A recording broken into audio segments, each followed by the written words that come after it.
I like that little figure behind you, 32. It's on that nice ice blue color there. It really sets the tone, doesn't it? Oh yeah, it really does. For today, Robbie, this is the coldest temperature we've had since 1945 in the month of April. So it just tells you how cold it is so far. Yeah, well, if we're setting records, yeah, that's a big deal there. Yeah, definitely. Not only did it break the record for today, but the record for the entire month, really since 2001 was the first time we were looking at, and now it extends all the way back to 1945. So 27 degrees is what we hit back in 1945. I don't see that happening today. This is likely going to be where that temperature stops for today before we warm back up. That did occur at the airport for about 15 minutes. Now we've jumped back up to around 36 degrees here. You do see Sabino Canyon right there at 29. You have the west side over at 34. So there is some variety with low temperatures. So whenever you have low temperatures, we have some spots down to the 20s and others in the upper 30s. That tells you dry air has been here. And that's what brought us up to the 80s a few days ago. And that's what's dragging us down to the 30s right now. In fact, that dry air is having such a huge impact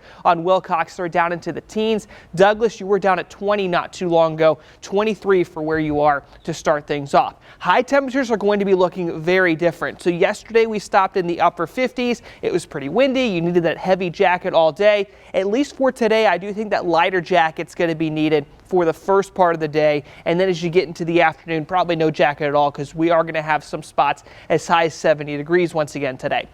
Wilcox 64 for you, Tombstone 65. So you do see even warmer temperatures for Cochise County. If anyone around southern Arizona has the best chance to say break into the lower 70s, I'm looking at spots like Ajo and Sells, really because of the sunlight they're going to have later today, paired with the elevation being just a little bit lower, could be helping them out too. Now tomorrow morning, still going to be cold, but it's not going to be this cold out there. Upper 30s for most of us, could be mid 30s for a few isolated spots like Sabino Canyon you saw before. Saddlebrook looking at 34 degrees. You have Vail at about 35. So these low temperatures are going to be coming up over the next few days. And the reason why is because we're tracking high pressure that's going to be taking over southern Arizona. And this is going to have a big impact, not only on bringing up those low temperatures, but really changing up the highs. So I do think Easter is likely to be our very first day of the year where we get over 90 degrees. Looks very likely. So this is going to be a huge change just over a few days. 91, lots of sunshine. And then once we're done with Easter,